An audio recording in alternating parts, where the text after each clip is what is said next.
The dinner with them. That's to me that they're culture. I'd like to welcome everyone this morning. Comes from Got the mic? It's great, and it can last for 3 or 4 hours. I'd like to welcome everyone this morning to the Metro Archives. I'm Ken Feith, the Metro Archivist. I appreciate you coming out for the panel discussion today. I think we're going to enjoy it a lot. I appreciate everyone coming. I appreciate the panelists' time for coming out today. You know, they're going to be the experts here, their knowledge and experience. So if you have questions, please ask, because they're going to be the folks to ask and to hear their story. I appreciate them coming. I appreciate Linda Center from the staff for putting a lot of this together. She did a great job with it. I didn't realize aviation would draw this big a crowd. This is wonderful, so I appreciate that very much. Without further ado, we have I'll introduce Mr. Fulbright, who's going to be our moderator for today. Again, I appreciate you coming. After the panel discussion, you can enjoy the exhibit, look around. The conference room over there has got more of the display in it. Mr. Fulbright will have his book over there, and when we end today, I'll talk some more about that before we leave for that. I will turn it over now to Jim Fulbright, who wrote the book on aviation in Tennessee. And he's the chief pilot for the state of Tennessee currently. So without that, I'll turn it over to him. Thank you, Ken. This is a panel discussion, but we also want audience participation today. So when you feel like you have a question, you want to jump in, please feel free to do so. We have a special mic for that purpose up in the corner over here. You'll see a microphone on a stand. And since they're taping this, we'd like to pick up the audio as best as we can, so please use that microphone. I'm going to start off by introducing each one of our distinguished panel members, and then we'll kind of go around one more time and let them say a couple of things about their area of interest in aviation. And at that point, we'll begin a question and answer period among the panel, the audience, and we'll just see where it goes from there. It's, again, your panel, and we can take this discussion most any direction we want to go. Our first panelist on the far left, your far left, is Mr. John McClendon. He worked as a lead aircraft mechanic at Vultee Aircraft here in Nashville from the opening in July 1941 through the war's end until September 1945. Beginning in 1942, the military needed all facets of the aircraft industry to go into high gear, and at Vultee, that meant several special projects for the government and Air Force, which Mr. McClendon was involved in. One was the highly secret P-38 project that developed a P-38J aircraft to lead bomber groups for precision bombing in the Pacific War Theater. Immediately following the war, Mr. McClendon worked on the Flying Car, which Vultee inherited from Stinson Aircraft, its predecessor. The Flying Car flew twice here in Nashville during the developmental stage. Next is Nikki Mitchell, who is a Nashvillian, originally from, as my dispatcher prompts me to say all the time, the great state of Texas. You've got to say the great when you say Texas.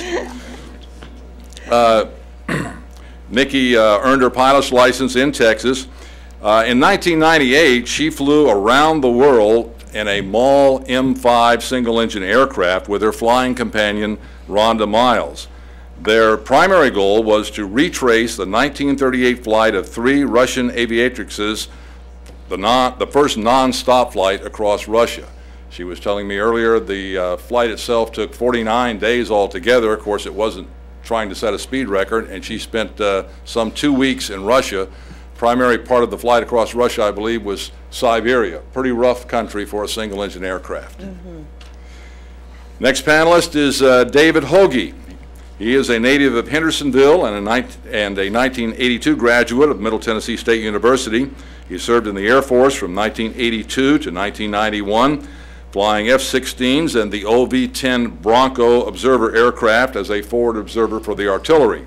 Since 1991, he has been with American Airlines, flying DC-10s and currently the MD-80.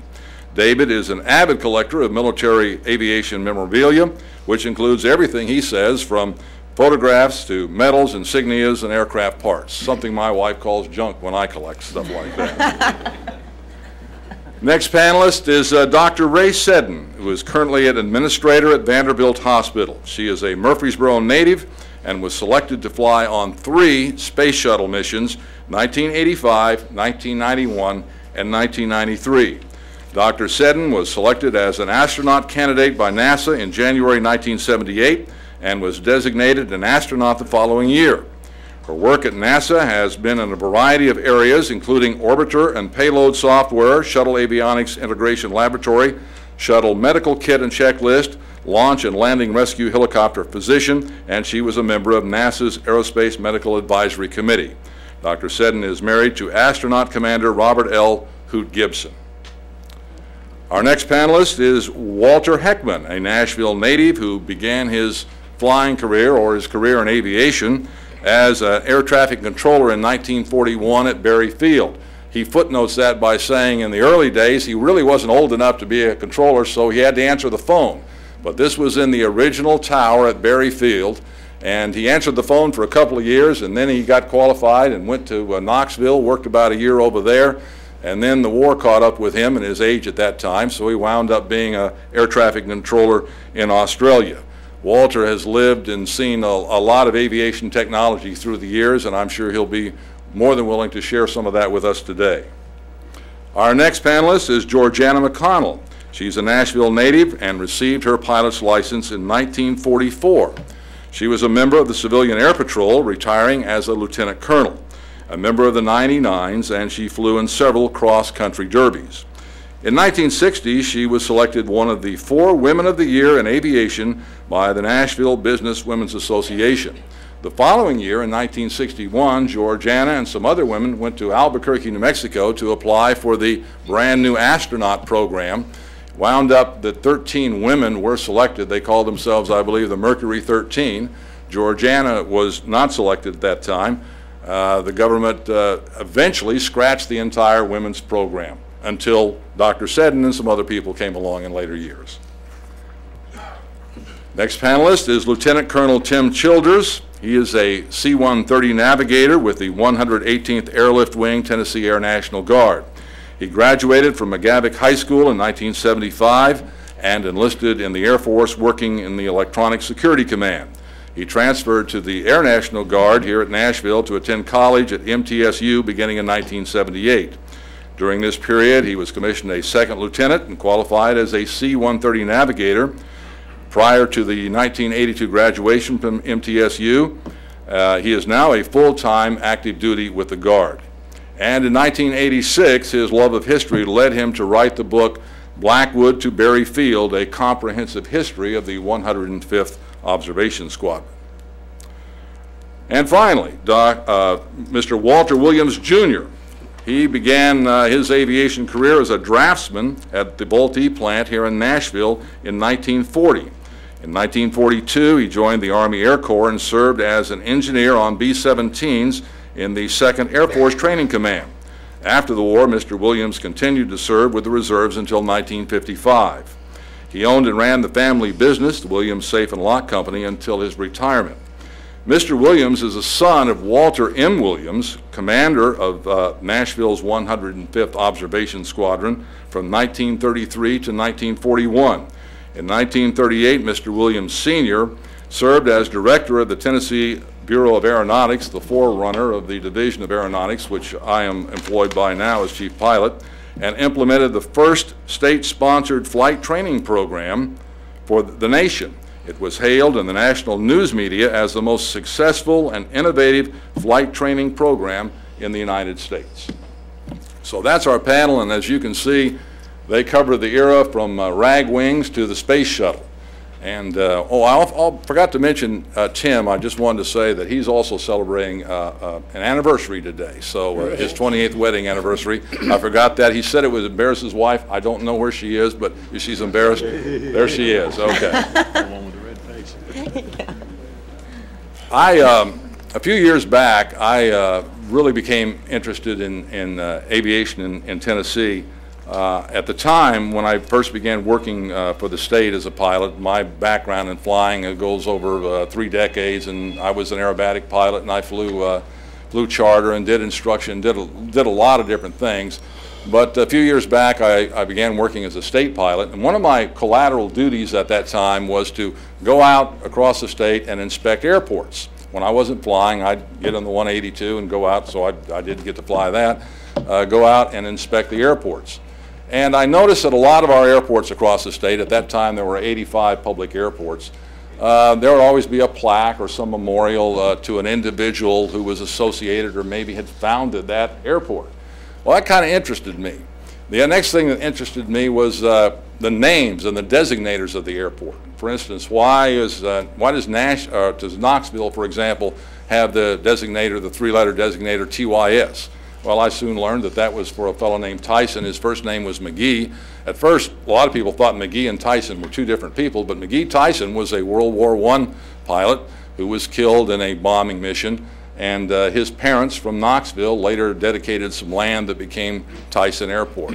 Of course, B&A, as we all know here in Nashville, as you probably know, the Nashville part, the NA part, is pretty much understandable, but Berry, if you didn't know, was for Harry Berry, who was head of the Works Progress Administration and built many airports across Tennessee. He was a native of Hendersonville. So some of these things began to interest me, and I started putting them down on paper.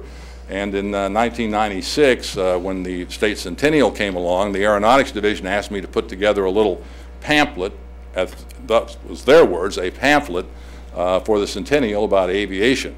Well, the pamphlet soon grew into a book that grew into a commercial book, and that's kind of where my area of expertise was developed, and that's where I got to meet for the first time some of these people. Others I've met for the first time today.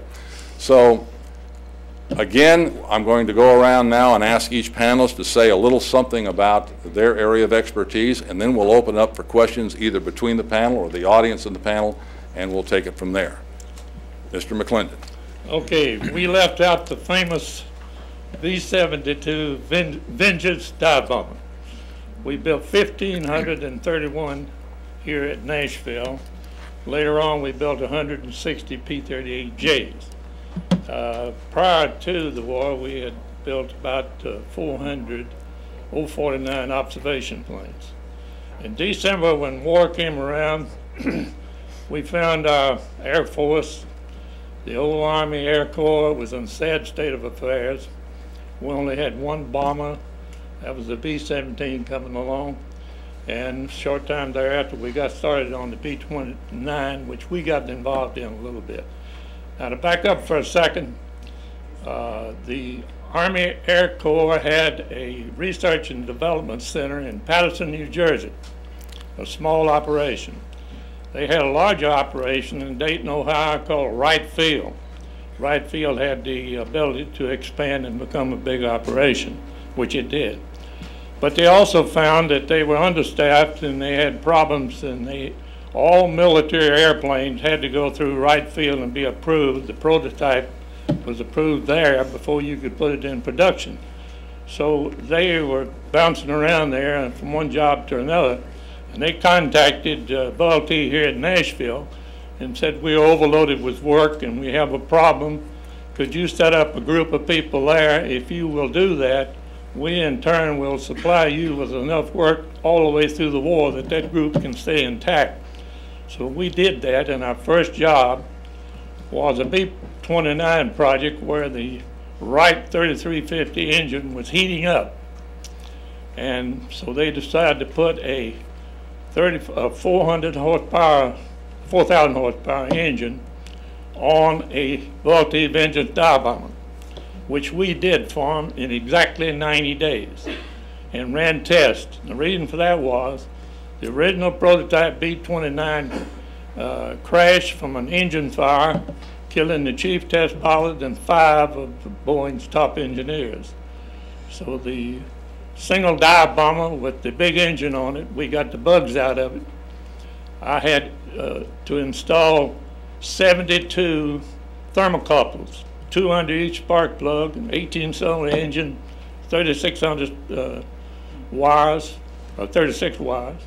And then later on, we added 36 more on the cylinder head so that we could record temperatures. Had a little panel board in the back cockpit of the P-30 of the V-72, and an engineer could read the heating of the cylinders.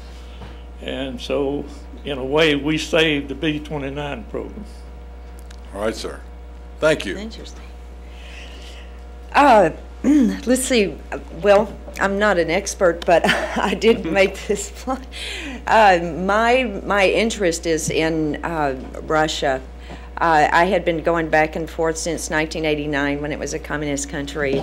And I was in search, it was just a personal thing for the women that flew and fought and bombed in World War II, named the Night Witches by the Germans because they didn't like them too much. They did a good job on them.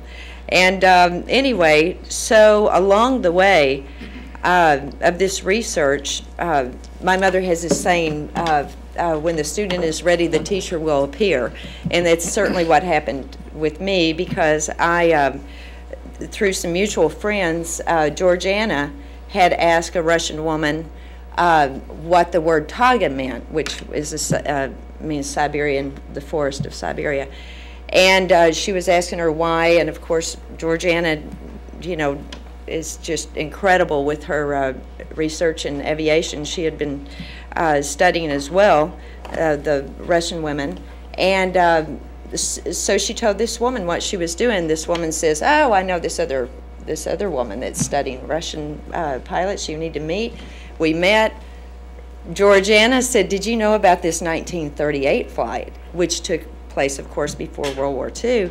And I did not. She explained to me that these 3 women flew nonstop, broke a world record under Stalin's orders, and it just fascinated me. And at that time, I had just bought a 1974 Mahle tail dragger out of a barn, literally, in Jolton. It had mice in it. It was, when you cranked it, the paint flew off of it.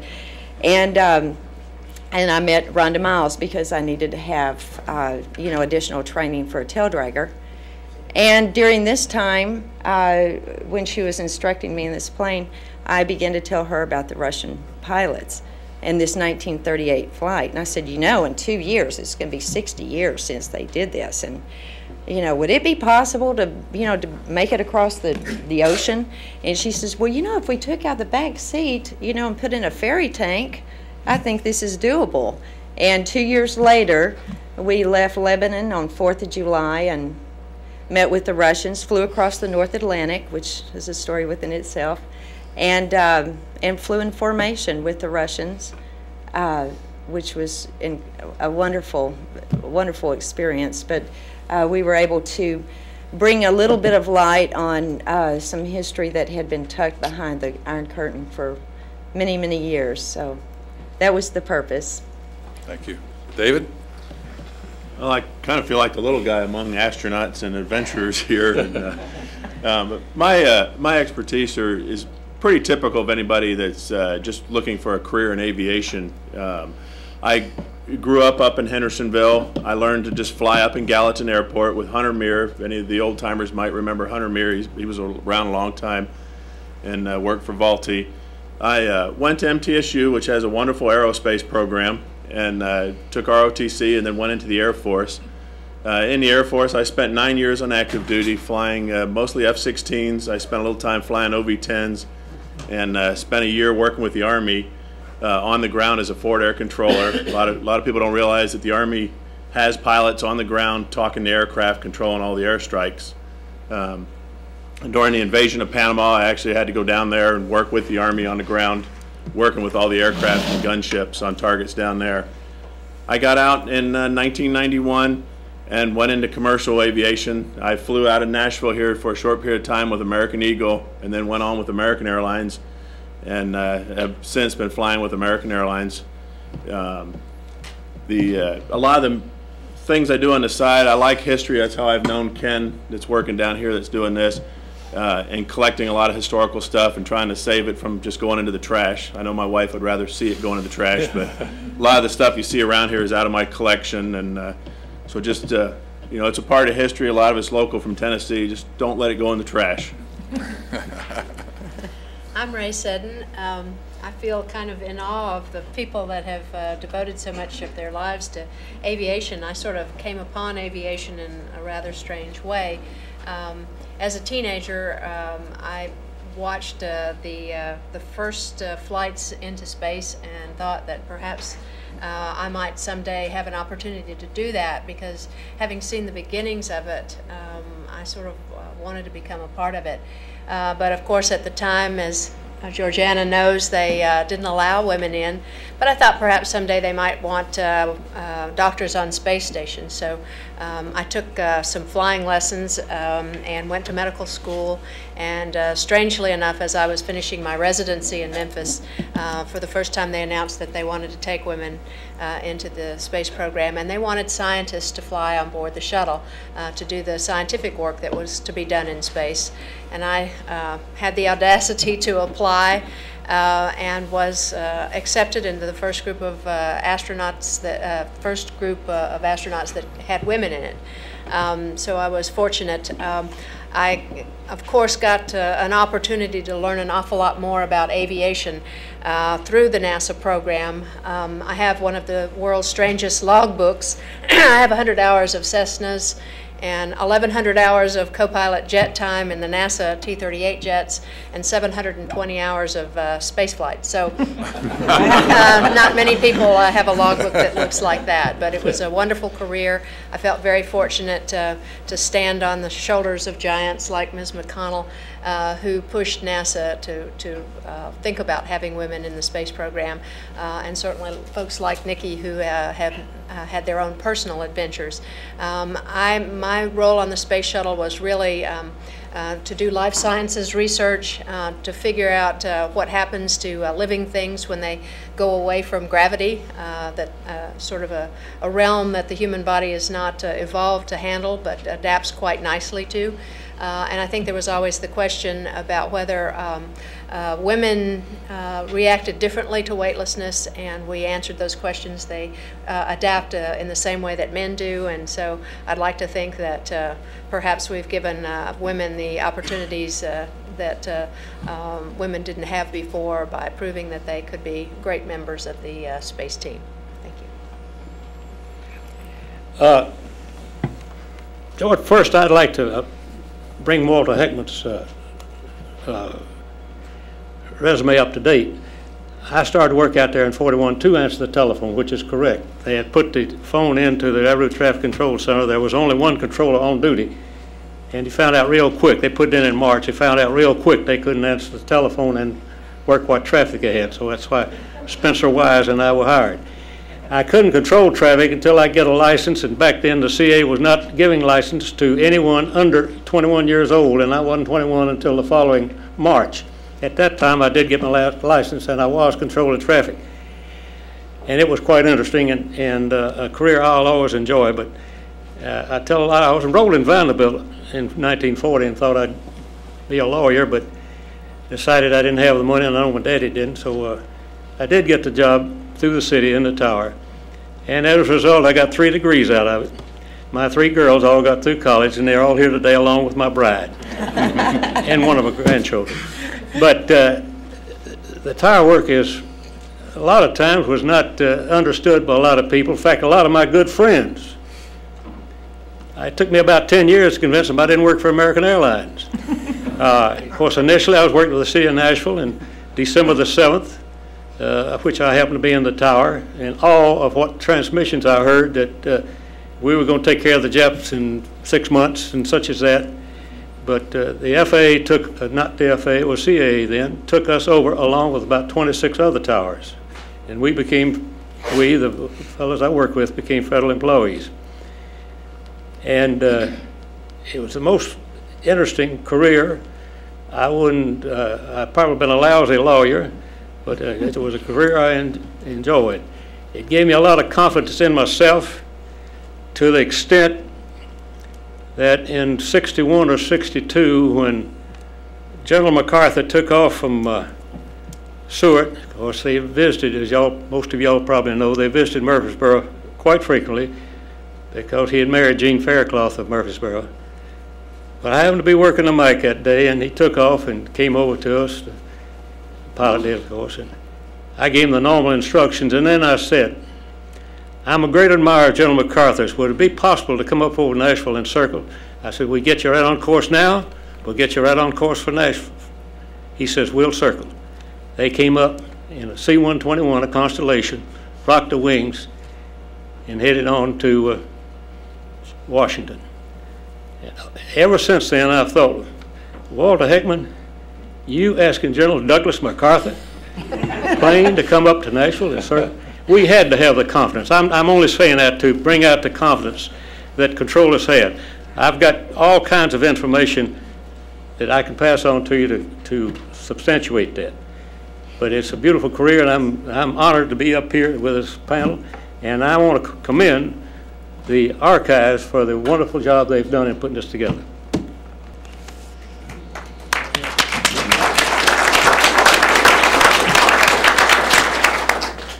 Your turn. I'm Georgiana McConnell, and I grew up knowing about airplanes from day one. My daddy was interested in it because his brother was in the 105th Observation Squadron, and at the time that he joined, he was not a pilot, but he became a pilot about a year later.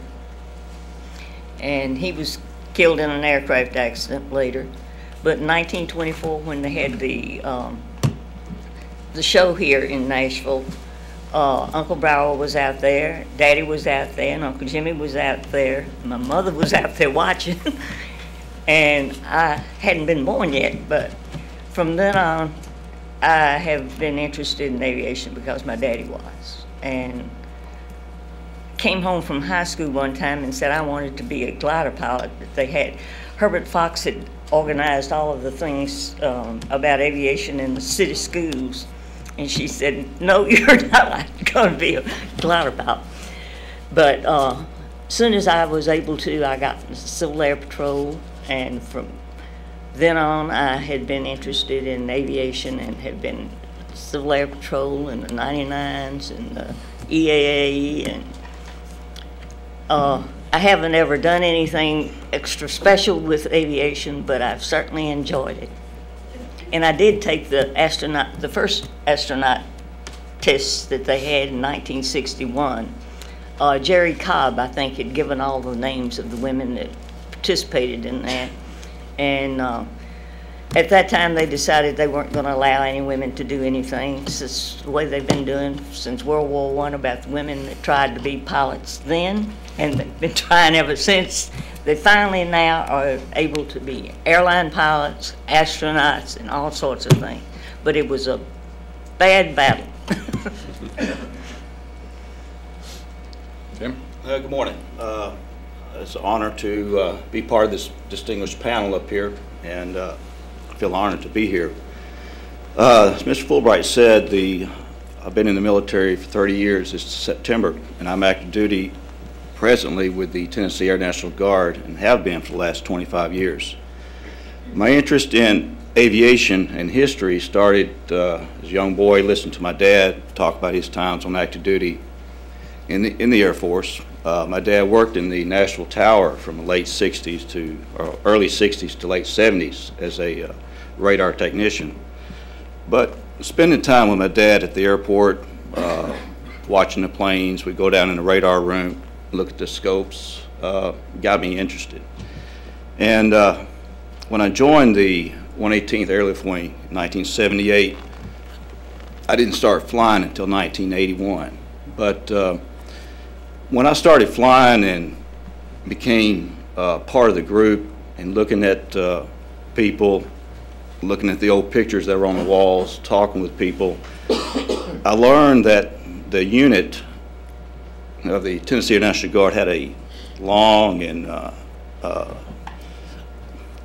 heritage, being about the third oldest Air National Guard unit. And that prompted me to research it more.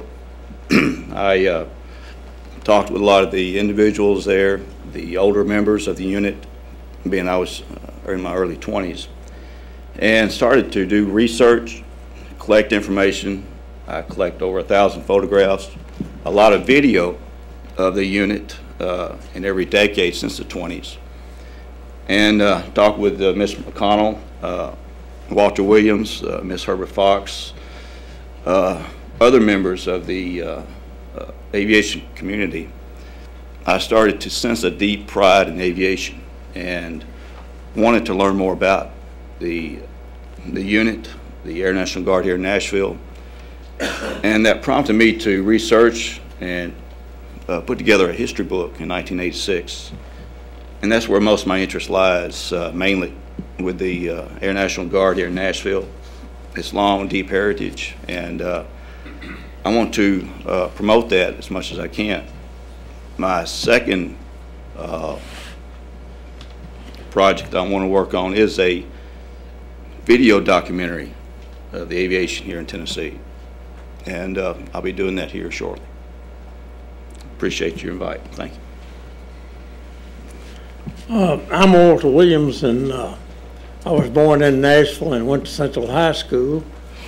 And in 1939 and 40, I was a member of the 105th Observation Squadron. And they were called to active duty in 1940, and I had a chance to either stay, or I was in Vanderbilt at the time and taking mechanical engineering, and the government said I could either one, so I went to Vanderbilt and got a discharge from the Guard. In Vanderbilt, I was a draftman, and I did a little work at Vultee in 1940 and 41. And on the Vengeance, not much, but a little bit. They had changes. The government changed the specs on a lot of them, a little of the design or something like that. And we made changes on that. And I didn't quite get to finish Vanderbilt at that particular time. I got 3 years in, and then I was called to active duty, and I was aircraft maintenance on B-24s and B-29s, and also a flight engineer on B-29s. And appreciate John working on the bafflings on that engine, because they were real bad about heating up on takeoff. Right. And the newer ones that I flew, we didn't have any trouble with that. And I have a lot of pictures here that I've been collecting. Well, actually, they belonged to the Guard at one time, and when they went on active duty in 40, Dad brought them home, and they were in the garage. In fact, when he died, I took them. And finally, I've been giving some of them to the archives here, and the pictures some of them go back to Blackwood Field, and they don't go any past 1940, but they're real interesting. I've got a few little parts of airplanes back there, and some parts. There's the Starlings at Capital Airways, and I've got some of his original brochures on the Capital Airways. And I've been collecting pictures and making pictures of airplanes and for a long time. That's how I got interested in it. Thank you. Let me just mention very quickly, you've heard a lot of people mention the 105th, and that's kind of a touchstone, and some of you may not know what they mean by that. The 105th Observation Squadron was the 3rd Air National Guard unit in the United States. It was in Tennessee. It developed after World War I, when a bunch of flyers came home, and this was true of a lot of states, came home and wanted to continue flying. So here in Nashville, there was a man downtown, H.O. Blackwood, who ran a tire dealership, and he donated a piece of property out near the Hermitage that was called Blackwood Field, and that's where the 105th Observation Squadron, it had a couple of other designated names before it was formally the 105th, but eventually became the 105th, and it still exists today. Tim Childers' flying squadron, he's a member of the 105th Observation Squadron. It's the flying squadron of the 118th Airlift Wing. So that's a very old unit, and Blackwood Field was where it was born. Now, actually, the first airfield in Nashville was just a few blocks down the road from us here in Hampton Field, which is a street that runs off of Hillsborough Road here, a little bit to the west. It was just a pasture. Mr. Hampton had a farm down there. It was just a pasture, and people started landing in it. But finally, Blackwood Field came along, and then where Georgiana spoke of her uncle Brower McConnell, his airfield, or the McConnell Field, was named for Brower McConnell. That was our first commercial field, and it's over where McCabe Park is now off of Murphy Road.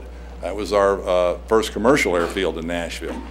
After that, it moved to Sky Harbor down this side of Murfreesboro on the old Nashville Highway, and then in 1937, the Works Progress Administration was going strong and built what we know now as Berry Field or Nashville International Airport. Tim mentioned something about the pride. A lot of people have pride, and Tennesseans should have pride in aviation. A lot of firsts took place in Tennessee, and probably the most memorable was in June of 1910 when there was some exhibition flying at the old, at the Nashville Fairgrounds, at that very place that still exists today, of course. And a fellow by the name of Hamilton, who was a test pilot for Glenn Curtiss, made the first recorded night flight of an aircraft right here in Nashville in June of 1910. So there's a lot of pride and a lot of great history that our state and our city has. Okay, at this point, I'd like to let those in the audience, if they'd like to ask a question, please proceed to the microphone. Would you do that, sir? Could I use this one? All right, go ahead. I wanted to know what particular aircraft the Guard has used through the years. Well, it's probably at least 20 different models. It started out with the JN, I think it was a JN6 Jenny, the DH de Havilland, as some of the early aircraft. It went through the 011, the 017, the 018, the 025. This was all observation days in the 30s and 40s. And Mr. Williams, if anything you want to add, bring it up. But they went through the 038, and then the 046 was their first single wing aircraft, and they went to the 047, which they had when they went to Berry Field in 37 and 38. That was a single wing mono airplane, retractable gear. During World War II, they were disbanded and activated and flew with other units, most notably the B-25 in the Pacific. They flew, and also the 052 Owl and the mainly the 052 Owl is anti-submarine patrol in the North Atlantic out of New Jersey. After the war, they came back and they were reorganized under state control and then federally recognized again, flying P-47s. And later they had, that was in the fighter days. And after that, they went into photo reconnaissance days. They had some RF-80s, some T-33 support aircraft amongst, I think, a C-47 or C-46. And then they flew in the RF-84, which was a Thunder Flash, which was a single-engine jet aircraft. And in the audience today is General Follis and General Everest, who flew those aircraft. They were former commanders of the 118th Airlift Wing and the 105th Airlift Squadron. And it's good to see them today also. But after the RF-84 days, they had a T-33 support airplane, I think an AT-6 and a C-47. 1961, they went to the transport aircraft, the C-97 Stratofreighter. And I think it was about 1971, they went to C-124 Globemaster II, which was a double-decker aircraft, front-loading, the front clamshell doors open for driving vehicles into and out of the aircraft. 1971, they went to the C-130A model, the first series in C-130. And then in about 1990, we went to C-130H model, which was new at the time. And we presently still have the C-130H model. So that's, I might have left out one or two, but that's what I can recollect. That's right. They also did fly the P-51 P-51, also. okay. That was, I believe, right after the P-47. What was the first aircraft you flew, Georgiana? Cub J3. Cub With no J3, brakes. the venerable Cub J3, right. I bet there's a lot of Cub pilots in here too that at one time or another have been in a Cub. Can one of us ask a question? Absolutely. I'd like to ask Ms. Pigg about the program of the women that were teaching the men how to, women how to teach men to fly the Army and Navy way that took place at Cumberland Field. I don't think a lot of people knew about that. I was one of the 10 women in the women's instructor course that the state put on. So I guess it was the federal government put on the TV on. Yes. And I was one of the Nashville girls. I lost Mary Pigg at the time, and that's hard. And I did leave a few of my things here in case anybody's interested. Okay. It was great fun. The program I was on was at Middle Tennessee State at the time. And we gave Air Force students their first 10 hours of instruction in there, and we used Cubs and all. And that was at Cumberland Field. Yes, it was Gillespie Field. Gillespie, right. It was, Cumberland Field, I didn't mention Cumberland Field, it came along later. It's where Metro Center area is now. Right. The way I was going on. Right. Cumberland Field, a lot of people will probably remember Cumberland Field, but it's over where Metro Center is today. Yes, sir. Stand right up and use that microphone if you would, please. I am curious about the field that was mentioned before on Hampton Avenue. It is known in things I've read as Hampton Field at one time and then Stokes Field at another. I think Mrs. Bird Douglas flew from that field earlier. My question is there further information on the field and which name is correct and any additional knowledge that I've been unable to come across? Anybody want to? I've always been told, and the information I've read was Hampton Field. That's the only name that I've ever come across in my research. In doing this book, Philip Chandler, fellow member of the American Aviation Historical Society, him and I, we researched every newspaper from 1916 to 1965 at the Tennessean. We spent many days there going through every paper they had, looking for information on aviation, Berry Field, Connell Field, Blackwood Field. And that's where I got most of my information, along with historical documents and photographs that Mr. Williams gave me and Georgiana. But Hampton Field was the only name I've ever seen for that prior to going to Blackwood Field. But the 105th Airlift Squadron was never at Hampton Field. That was prior to the 105th Federal Recognition, 1921. Mr. McClendon. I've been around for a while, and I remember it being Hampton Field. Right. And I think Hampton Field is the right name. My recollection, I would concur with Tim, as far as research goes, it's very difficult to find very much about Hampton Field, and just not much was written. This field was in use about 1914, I think was the first date that I could find before the war, and you know, civil aviation really didn't take off in Nashville until after the war, with the advent of the 105th. So Hampton Field was kind of a casual landing spot, and unfortunately, I don't know much more about it than what Tim has mentioned. Yes, sir. In connection with the ladies flying, I'd like to give this little anecdote as far as from the tower viewpoint.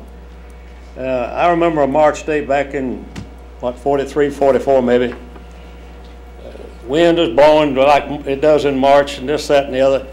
We had an Army C-47 coming in. We knew a woman was in the cockpit because she was on the mic, but we figured she'd fly in the co-pilot seat. She was. That'll get you in trouble, Walter. And she was coming in, they were coming in ahead of this Eastern Airlines DC-3 on scheduled flight. Well, they came in, landed on runway 2 right, made a perfect landing as you do in the winds like that. Put the wheels right on the runway, kept the tail up, get power on until everything was fine. Ease the tail on the runway and turned by the tower, and we looked down there, the women in both seats. Well, the contrast to that, and Eastern came in, and he bounced on one wheel, and he bounced on another, and he bounced again, and he finally decided he better keep it on the ground, and he taxied into terminal. But no joke. And also, back in those days, Jacqueline Cochran was head of the women's affairs group or whatever, and she had occasion to come to Nashville quite frequently, and we learned her voice immediately. But every time after that, if she'd come to Nashville, we'd ask the pilot's name just to hear her say Jacqueline Cochran. And if you're interested, she has part of a museum, her history, and down in at Macon, Georgia, in I think Moody Field or whatever field it is down there. Okay. All right. Yes, sir.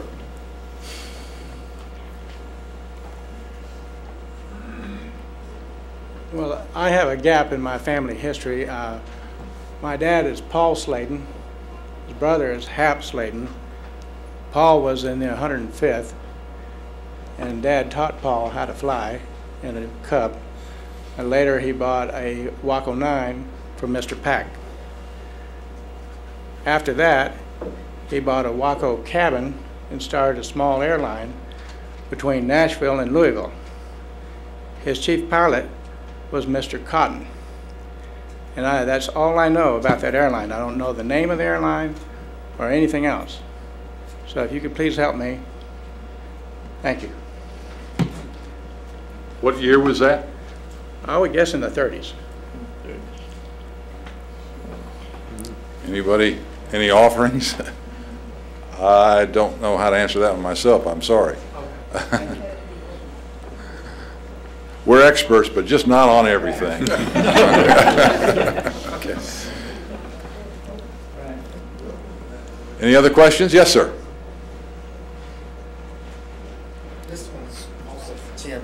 I've noticed recently that there's been a construction of a new hangar over at the 118th. I just wonder what they're getting it prepared for and if they're getting ready to transition to another type of aircraft.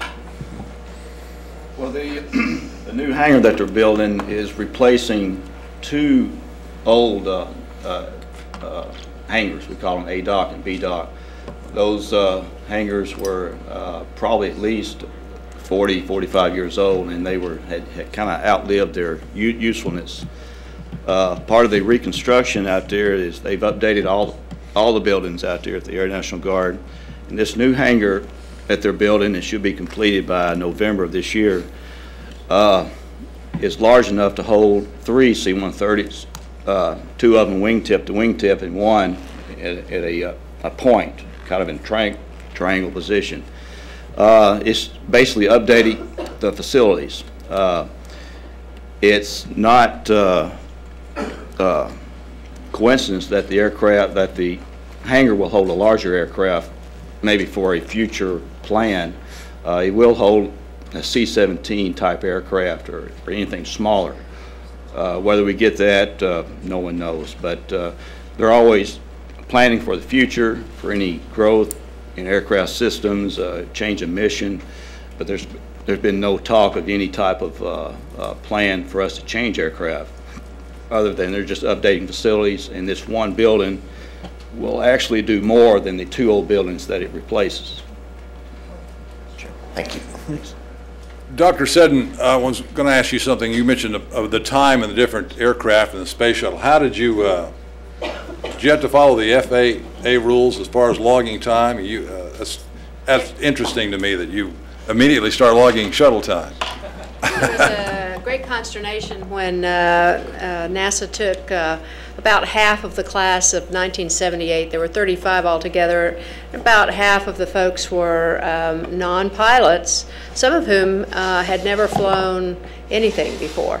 And when we began to do logbooks, NASA decided with this group not to send the non-pilots off to Air Force flight training the way they had in previous years, because the shuttle was coming online and they really wanted us to begin work on the shuttle program. So they tasked the pilots in the group to doing a syllabus for us and teaching us to fly. So there came a question of how to log flight time if you'd never flown in anything before, and the FAA said if you did not have your pilot's license, they would give a special designation, mission specialist, which is what the scientist's designation at NASA was. So that is how people logged their flight time if they did not have a pilot's license. But they did tell us that if we had pilot's licenses, and I had mine, that we could log co-pilot jet time. So that's how our logbooks came to look rather peculiar, but it was not a requirement to become an astronaut that you'd ever have flown anything before. So it was rather an odd step and kind of a square wave in going from not taking women who had lots of flight time to taking both women and men who had no flight time at all. And they figured that they could teach you the flying part of it, and indeed flying in the back seat of the NASA T-38s, we were never fully rated pilots. We were allowed to do just about everything. We could fly down to minimums. We could take the airplane after it took off, and so and we were taught to do some aerobatic flying. But it took a while to begin to get women pilots into the astronaut program, because there was a requirement of 1,500 hours of high-performance jet time, and they primarily took only people who had been to test pilot school. So it took a while for the world to catch up and put women through test pilot school. But of course now we have women commanders in the shuttle. In fact, the return to flight will be commanded by Eileen Collins, who was the first woman pilot that NASA took. So it's come a long way. What was the transition like going from your Murfreesboro experience to a jet all of a sudden? I mean, there's a saying in aviation, never let the airplane get to a point your brain hasn't been 5 minutes earlier.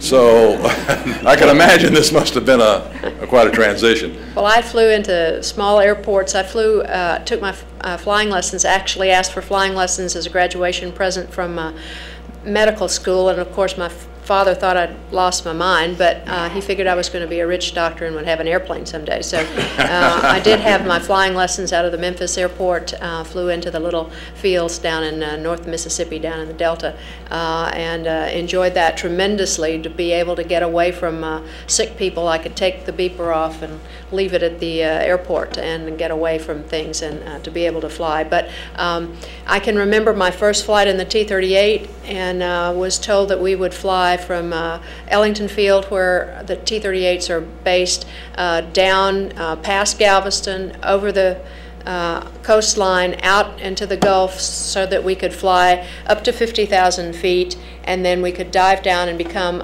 supersonic.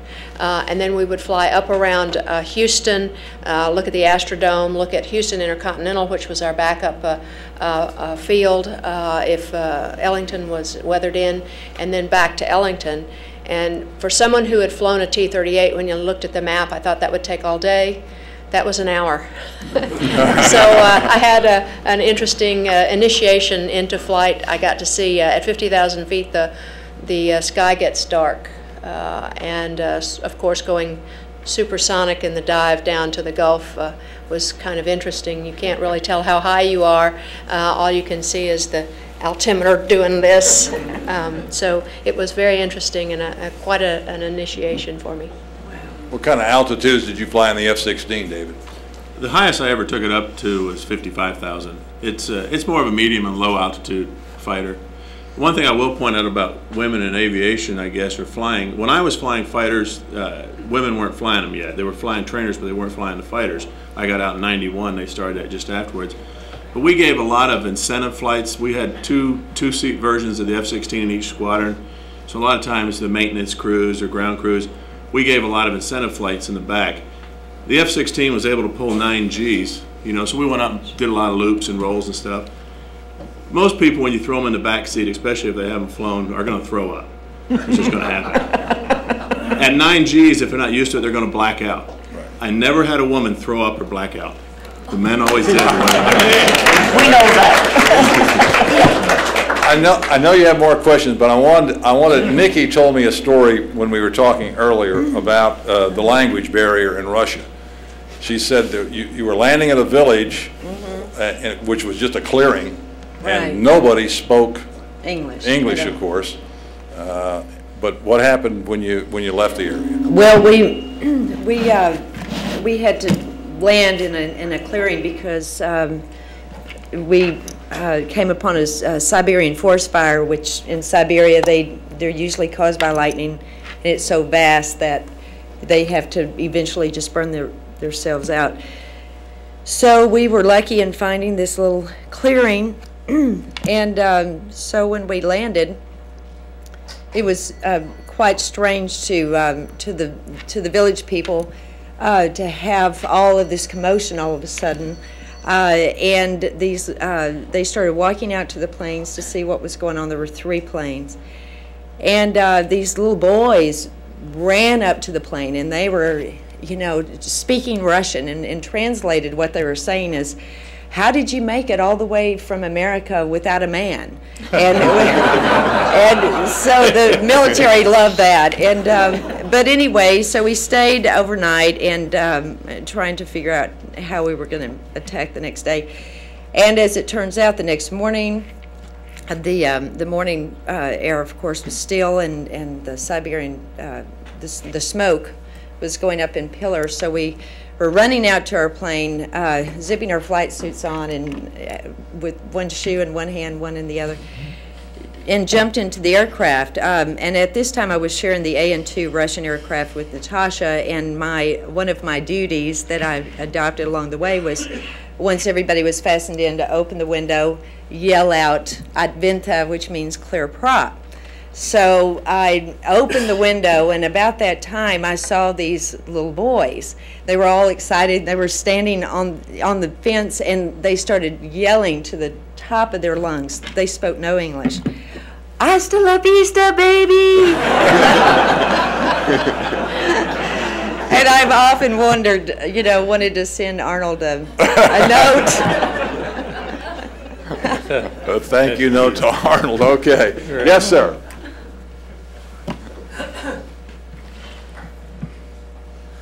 My name is Tom Wood. I'm a journalist and sometime historian. And there are 2 personalities in aviation history in Nashville that I'd like to ask those of us on the panel or in the audience who might have any living memory of them. One I'm just curious about personally. She was the aunt of a friend of mine, Cornelia Fort. Many of you know the name. She was an early pioneer flyer who was actually training, if I understand it correctly, training men early in the war years to fly, and was killed in the process of doing that. Hence the airport named for her. The other person of whom there may be no living memory here at all, I don't know, but General Frank Maxwell Andrews, the namesake of Andrews Air Force Base. And my interest in him is more mercenary. I'm trying to write his biography at the moment, but I wonder whether anybody here has any personal memory of these individuals, both of whom I think were great personalities. Walter, anybody? On Cornelia Fort, of course, that property over in East Nashville was owned by her family, where Cornelia Fort Air Park is. She was killed in an accident. She was ferrying a plane, and the story was they were not supposed to fly formation. They were supposed to fly singular, and that's it.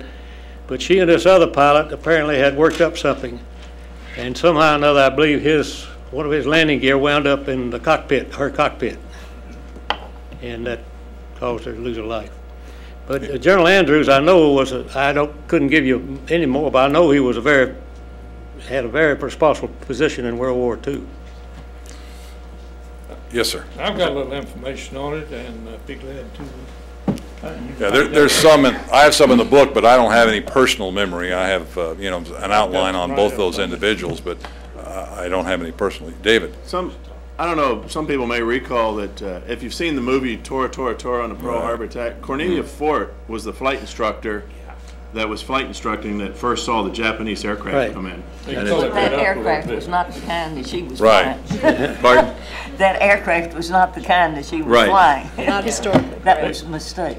Yeah, they colored that up a little bit. I've seen that several times. They hooked that up.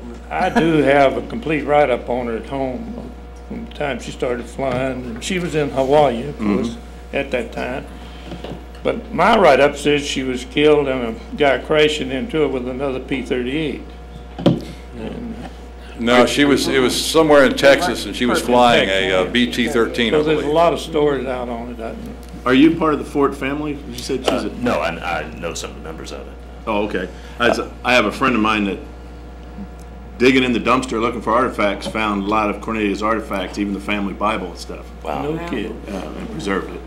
On General Andrews, maybe I should explain. He was the first. He was the commander of the first independent, quasi-independent air wing ever created within the U.S. Army, the GHQ Air Force, created in 1935, and he ran that until 1939, and then was the first air officer ever appointed to the general staff, and eventually was commander of all U.S. forces in the Middle East, and then replaced Eisenhower as commander of all U.S. forces in Europe in February 1943, but unfortunately crashed his B-24 just a few months later in Iceland and was killed. He was an advocate of a independent Air Force early on, and the Air Force didn't become independent from the Army Air Corps until after the war, some years after the war. But General Andrews was a native Nashvilleian, and as he mentions, Andrews Air Force Base was named in his honor. A quick anecdote about Cornelia Fort. One of the stories I remember reading about her in my research was, and the women might appreciate this even more than men, when she ran home, she soloed for the first time at Berry Field, and I think this was about 1940, and she ran home to tell her mother that she had soloed. She was very excited, and anybody who's soloed for the first time knows that excitement. And her mother said to her, "Now, dear, well, I'm glad you got that out of the way. You won't have to do that again." Her mother apparently had no understanding about the love of flight, but that's just one of the little stories about Cornelia Fort. I remember seeing her out at Berry Field. Do you? She was getting her instructor when I was getting my private license. Was that at Miller's Flying Service? Miller Flying Service, Right. that's where I went to. Okay. And what year was that? My private license in the spring of 41. Spring of 41. Well, it's a big. And she was She was getting her instructor's rating. she was getting her instructor's rating at that time. Okay. When the war started, there was, the men who already knew how to fly or were in service getting their training, they didn't have anybody to spare to teach other men the basics through several civilian type programs. So a lot of women were used for that, and she was right. She was involved in a couple of these programs and went around a couple of different locations of the country, wound up in Hawaii, and was flying out with a student on December 7th, 1941, when she almost collided with a Japanese bomber coming in to bomb Pearl Harbor. And that's the story that's depicted, but it's as Georgiana says, it's embellished quite a bit in Tora, Tora, Tora. It was a different airplane. I think she was in a. Do you remember what airplane? She was in something like a Cub. It was something like a Cub. It was a Cadet or a two-place tandem tail dragger of some sort. I don't believe it was a Cub. But She was in a 1819. right in the film, that was totally the wrong airplane. Yeah. Yes, sir. Dudley Ford gave me copies of all her letters she wrote home. She mentions it in her letter. She was given a flight instruction. Okay. Yes.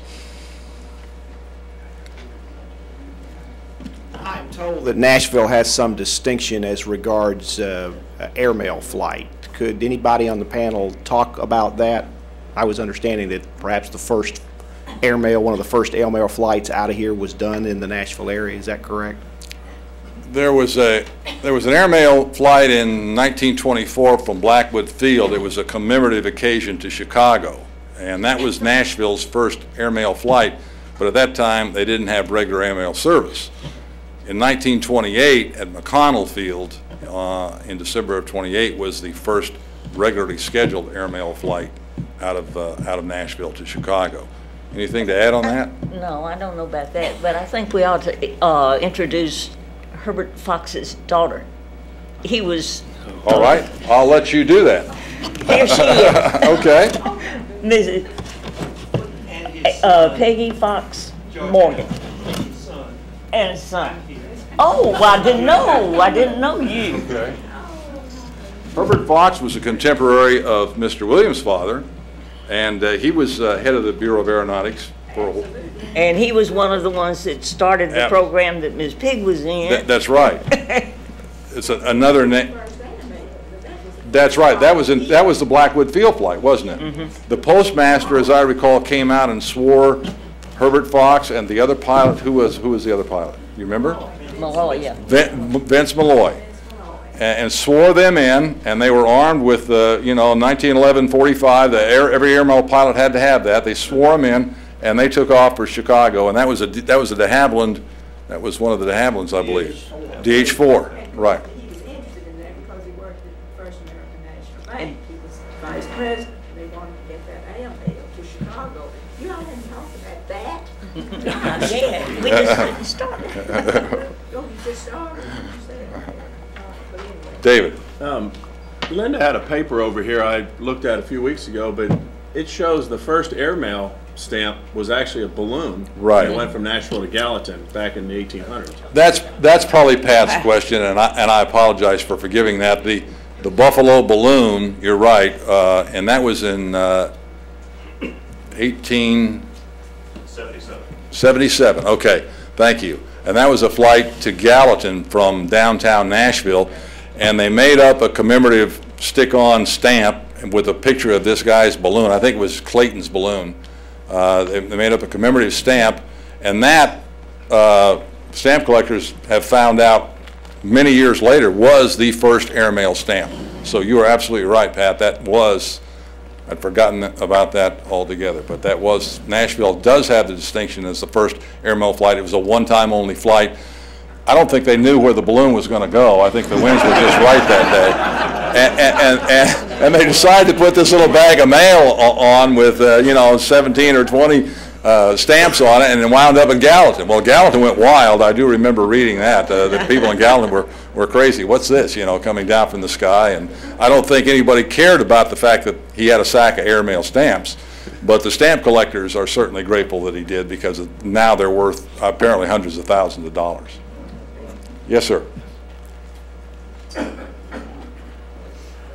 My name is Blake Henderson. I'm a private pilot in Nashville. And Mr. McClendon, I want to ask you a question. Any truth? I've heard rumors over the years about scrap P-38s, the Vultee P-38s being buried at Vought in the grounds out there. Would they have done something like that? It was the incompleted carcasses. All those P-38s, when they stopped production, they returned landing gear, engines, major parts like that back to the manufacturers or back to the government.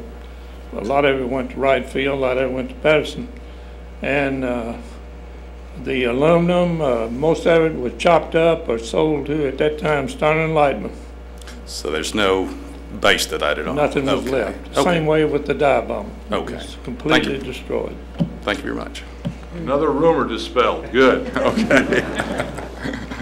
Yes, sir? I want to ask Colonel Shoulders what the involvement of the Tennessee National Guard is in the Iraq War currently. Are they involved in that? He's asking, if you didn't hear, what the involvement of the 105th or the 118th Airlift Wing is with the Iraq War. Presently, the unit as a whole is not deployed. We have individual members that are deployed as individual augmentees or activated as a single entity. 2 years ago, actually last week, when our unit deployed 10 aircraft over to the desert to northwestern Saudi Arabia before the beginning of the hostilities. Most of our unit was there, mainly the flying squadron and maintenance and support. For actually much of that year, the unit was gone with our aircraft. 10 of the 12 airplanes were gone. We only had one aircraft back home. I was one of 4 that did not deploy with them. So we had to stay back and take care of the facilities there, and we flew the lone airplane that we had. But the majority of the unit that did deploy were gone 6 to 7 months. Sometimes they would come home on various rotations, but the majority of the flying unit and maintenance were gone for 6 months. They came back and then redeployed again to various other locations. They flew Saudi Arabia, Kuwait. They flew into Baghdad numerous times, and for the main part of the year, they were gone. So, but mainly everyone's back except a few individuals. Any more questions? Yes, sir. Does anybody know about the fellow that previous from Kentucky went up to Greenland, I believe, to get some P-38s and everything? The recovery, he's asking about the recovery of the P-38 that's the Greenland exhibition, yes. Glacier Girl. Right, I've seen the aircraft. What's the name of the Kentucky airport that was rebuilt in? Middletown, Kentucky. Middletown, that's right. North of, Right, right. right on the border. Is anybody familiar with that particular undertaking? Well, I have a lot of information on it. I've been there twice. Up to Greenland? Yes. Okay. No, not Greenland. Okay. I thought maybe you were up there digging the ice, John. I didn't know. Because it was P-38, I wanted to go up and see it, and I've been there twice. And it's amazing what they did, and from you see what they had to start with, and what they did, and now what they produced. So it's worthwhile to make a trip up there to see it. The wonderful guy that funded the deal is there, and he loves to tell you about it. And it is flyable. It's going to air shows. Hey, I can add something to that. Yep. When they recovered that airplane, I go to Oshkosh every year, and I imagine a bunch of y'all do. They had a big tent, and as they recovered it, they had to cut the airplane in pieces to get it out of that was about a 275-foot tunnel, and they had to remove it in pieces. And they had it displayed. The cockpit pod was in one piece, the center section was in one piece, the outer wings were separated, and they had it all displayed out there with all the guns and everything, and it was brand new, except all the skins were crushed. But it was brand new zinc chromate, all the instruments looked brand new. The airplane only had ferry time on it, which was maybe 15 or 20 hours from Burbank or wherever it was built. But they finally put it together. They had to completely reskin the airplane. And I think there's only one guy in this country that the insurance will let fly, and that's Steve Hinton. And he's a chief pilot for Planes of Fame out in Chino, California. That's all I got. Okay, thank you. Yes. Yes, sir. Question. Back in the 60s, when the gassers were operating public field, there was a small race plane that stayed there by the name of Gray Ghost.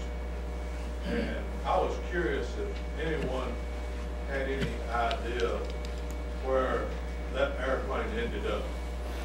Okay, he's asking about the Gray Ghost airplane that was kept at Cumberland Field. When Gasser went over to Cumberland Field, he started at McConnell Field.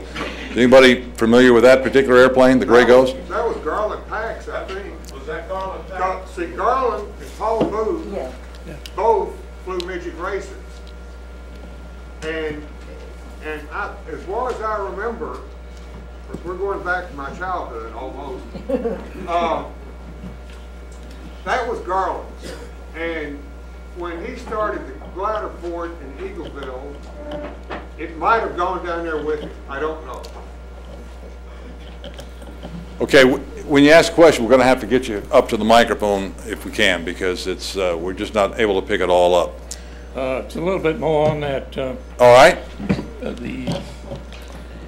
I think it's the same airplane.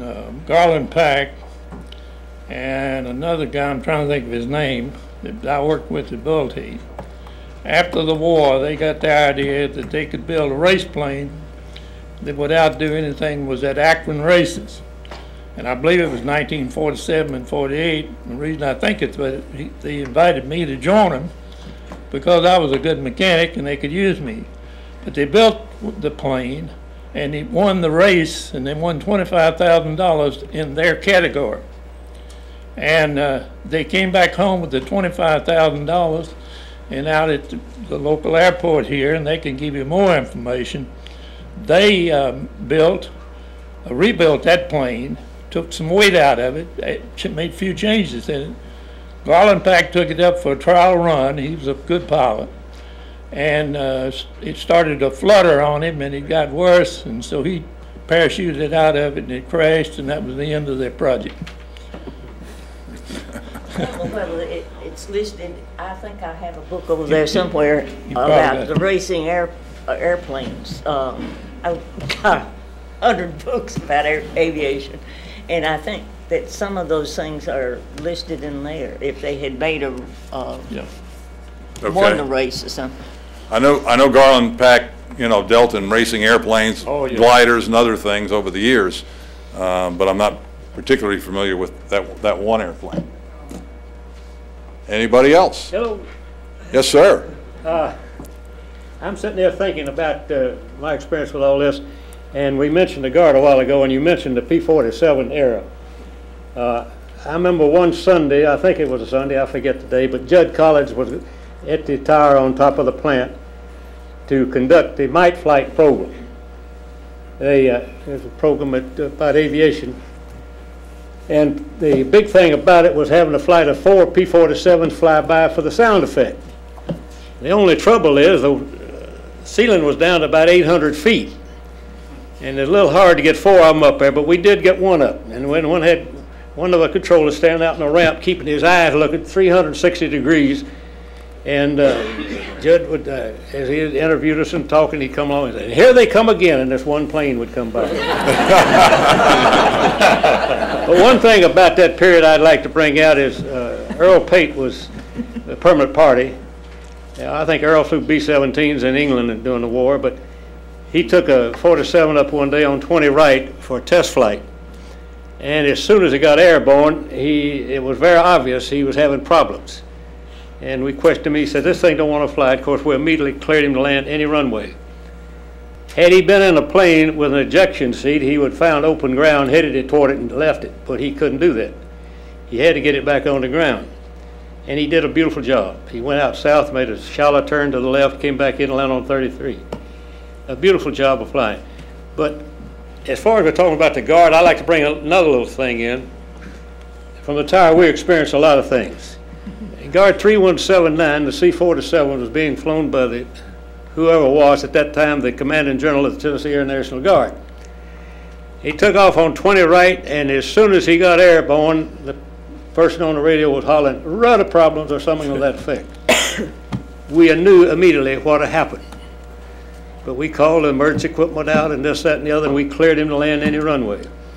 He went off to the south and made a shallow turn to the left as he had to do. Came on back around and landed on 20 right. And as soon as he touched down, we saw something fall from the rear of the plane. And whoever was on the radio said, "The rudder seems to be all right now." Of course, the commanding general was not flying the plane. His name was on a flight plan only, and I'm sure that some member of the Guard got a pretty good chewing out. You don't suppose that was a rudder lock, do you? Okay. What were the runways when you started working at the tower, answering the phones before you were of age, Walter? What were the runways at Nashville? Well, they were 4,000 feet. we had runway 1533, runway 523, and the north-south runway, runway 2 right and 2 left. Now, in 42, the city and the military combined. Wasn't in on the thing, but anyway, the field was extended. The northeast runway was extended several hundred feet. The north-south runway was, well, I don't think they extended it. It stayed 4,000, and the northwest-southeast was extended 1,000 feet, made it the longest runway at the time. Now, later on, about latter part of 43, yeah, they extended runway 523 to the northeast even more. When they did, that I think it was about 1,000 feet, the northeast 1,000 feet couldn't be seen from the original tower. So they put a little box on top of what we referred to at that time as the American Airlines hangar. The hangar was being built for American Airlines when the war started. When we had to use that runway, somebody went down there and climbed up this brick wall vertically, straight up to this little box. And you sat in there with a chair, a light gun, and a phone to the tower. Nothing else. No water, nothing. And you had to confirm that the runway was clear when anybody was clear to land or take off. It fell my lot one day, just as I got up there, they called. We only stayed an hour, 1 hour, that was all. But they called from the tower and said, Walter, you're going to be down there a little longer. Harry Brady just came in from the regional office. He wants to give us some tests. 4 hours later, I was relieved. And I mean, I had to be relieved again, but that was another story. The hangar you referred to, well, it used to be Hangar 5. I don't know what they call it now, but it's still there. It's the Stevens hangar. So it's one of the big old hangars there on the east side of the field. Speaking about hangars while we own it, the hangars for Blackwood Field, as I understand it, were moved to McConnell Field. And when McConnell Field was disassembled, the hangars, both of them were combined and moved to Berry Field and became the Miller hangar. And they were first moved from Park Field in Memphis. Well, that might well be. They came from Memphis to Blackwood, you're right. As I understand, Blackwood Field was purchased by the Ladies Hermitage Association because of their fear of an aircraft accident in the Hermitage. Is that correct? I believe that's right. That's the reason the guard moved. Yeah. They requested that they leave. And they had enough influence that they left. That Miller hangar, the metal we all talking about, has been taken down and another building put there, and no mention made of the passing history or anything. I think the present administration at the airport authority is not interested in history. They're interested in bottom line. Making money. There's only one original hangar, that's Hangar 1 still at Nashville, and that's right across from where the old terminal used to be, where the aeronautics office. The Hangar 2, which the 105th was in for a while, burned a few years ago, and now the HCA operation is out of that one. But there's only one original hangar. In fact, it's still got the 1937 WPA placard on it. Yes, sir? I have one of those WPA plaques at home, too. You're the guy that's taking them down. Oh, yeah. on this thing here, this plaque here that's very hard to see is hanging in the wall of my house. Now, I didn't take it.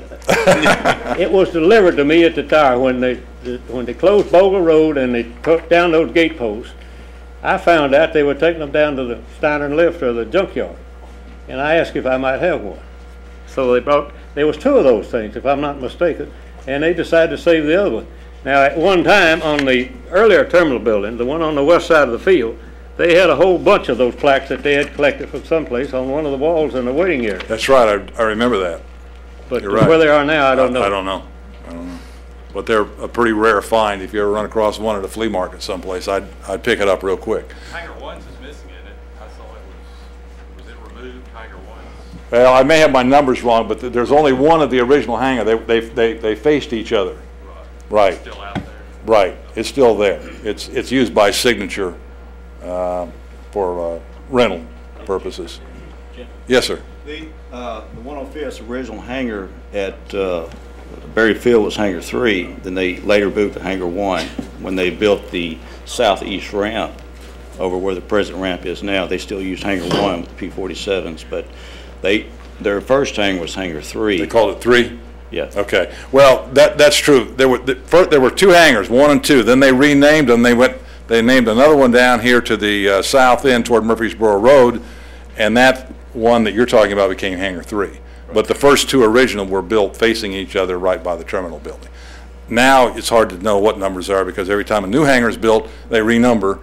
So, you know, it doesn't mean much anymore, but you're absolutely right. It was Hangar 3. Originally, it was called 2, though. One other thing, when they built American Airlines Hangar 5, I saw an article where they said this hangar was so big that it would encompass or hold any aircraft that could ever be built. But now you probably put that hangar under some of the airplanes we have now. But right. That's what their thinking was at that time in the late 30s. So. Well, that hangar that you're talking about was not built for the American Airlines. It was built for the 105th Observation Squadron. And they left in 1940, and American Airlines took it over. Became American Airlines. Okay. All right. Yes. There's a name that hasn't been mentioned yet, and Tim, I'd like to address you. That's Tupi. Tupi. Who runs the lunch counter at the Guard. Could you tell us a little bit about this person? Well, Tupi, that's his nickname. His real name is William Camuse. He started a little snack bar out there at the 105th. I think it was around 53, early 50s. And he has run this snack bar. It's world famous for his hamburgers. But he ran this. He was a gentleman that just had one leg and moved around on a stool behind the snack counter. But he has operated this snack bar for about 53 years. His wife, Tupi is still alive, but his wife runs it day to day now. Tupi comes out there every now and then. But he's been a mainstay at the Air National Guard. It was kind of a local meeting place for everyone when they take a lunch break or want to go in for a quick burger. Or there's been, I hear stories from talking with the older gentlemen out there that they would fly in from across the country to stop in to the Nashville Guard, go in and get a Tupi burger. But it's our little snack bar, and it's if not the last, it's one of the last remaining snack bars in the Air National Guard that has full-time people there operating it. Most of the bases have gone to snack machines where there's no person there. But when I came to the unit in '78, he was there, and he's been there ever since I've been there. And some other people in the audience, General Follis, General Evers, may have some other stories that they may want to add, but he's well known by everyone in the Air National Guard aviation. Let's take one more question. I think we're just about out of time. I want to add to Tupi. His leg was taken off on top of a boxcar. That's correct. Actually amputated there. I was raised with him. Played football and football. He was one good footballer. He lost his leg. He split the switches somehow or another, and he was brakeless, like when he used to have to ride the car down. But he split the switch and it pinned him between two boxcars. My dad is a railroad. That's a railroad. They couldn't get the cars apart, so they actually amputated his leg right there on top of the box. He told me that, and I know that. he's. Did you know that? I did. I sure did. And he's a character. Oh yeah, he's very much a character. He has a lot of stories to tell. Oh yeah. I think. We're raised together. I know that. That's an unusual story. I think having the leg amputated on top of a box. But it actually happened. I think everybody on the panel here will be willing to stay around and answer individual questions, but we're just about out of time. Jim? Yes, sir. Let me tell this thing because I think you might want to use it in one of your things one of these days. And in the 35, 36, 37 years I was in air traffic control, it was above and beyond the call of duty. This is Christmas of 1972. I forget what day of the week I picked up the paper, and here's a story about a Air Force captain and his 3 boys made a successful forced landing out here south of in Brentwood, and with the help of a controller at the airport. Well, when I get back out there, he had lost all his fuel, run out of fuel. Well, I go back to the tower, and I got the information all together. I said, what are you going to do about Ray? Oh, we got a letter to the file. We got a letter to the file. I said, well, would you mind if I go a little further? He said, yeah. I put all the facts on paper. Now, what had happened? This captain was going home for Christmas with his 3 boys in this Comanche and going to land at Jackson for fuel, and Jackson was socked in. They couldn't get in at all. So they headed toward Nashville. And out there, somewhere around southwest of Percy Warner Park, they ran out of fuel at 4,500 feet. The Nashville ceiling was about 800 feet. It just so happened Ray England happened to be working a Ravel West position. And Ray told him, he said, now, I go out to the model airplane place out there in Edwin Warner Park, which this guy didn't know what Edwin Warner Park was, but he just mentioned it. And I know there's some places out there you probably able to make a forced landing if we can get you down. And the only thing on the radar map at that time was the scope was the WSIX TV antenna on the north side of Old Hickory Boulevard. Well, Ray, basically as pilot, you would call it dead reckoning. That's what he was using as a controller. Gave that guy headings to position him where he was paralleling Old Hickory Boulevard. And when he broke through, here was this beautiful field out front of him. Put his gear down. He was doing fine, but there's a ditch across there and washed out the gear, but they slid to stop. No problem. And I put that on paper. I didn't editorialize or elaborate or anything. I just put the facts down. Sent it to the Air Traffic Control Association. They selected him as the controller, assistant runner-up controller of the year. Paid the expenses for he and his wife to go to Chicago to get the award at the annual meeting. AOPA selected him as the controller of the year. Paid his expenses for he and his wife to go to Miami and get their award. And one thing that always impressed me about Ray when he about this, he wanted to give consideration and thanks to his federal employees who took the traffic that he would normally be handling while he could devote his full attention to this operation. He did a magnificent job. I want to get that on the record. All right. Yes, sir. I'd like to invite anyone that worked at Vultee during that 1940 through 1945 period to come by and say hello and maybe renew acquaintance. That's right. We'll stay around here. We're just running out of time at this point, though. Yes, did you have a question?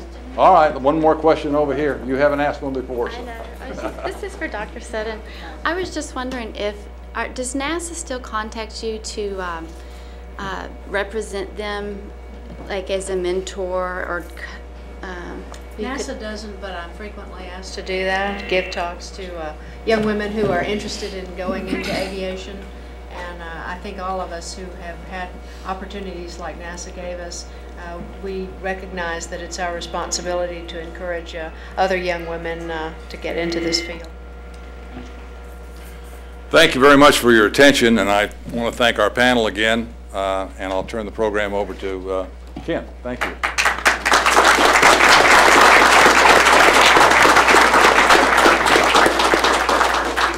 Again, I'd like to thank you for being here today. I want to thank the panelists. I really enjoyed that. That was a lot of fun for me, and I appreciate y'all being here today. There are some refreshments over in the conference room. Feel free to go over there and get what you need. Mr. Fulbright has his book over there for sale, and he is given a proceeds. Part of that comes to the Friends of the Archives, so probably not going to let you out of here until you buy a book, but that's okay. I would like to recognize Mr. Rigoletto from the Nashville Airport Authority. He's here today. Appreciate him coming. If nothing else, we're done.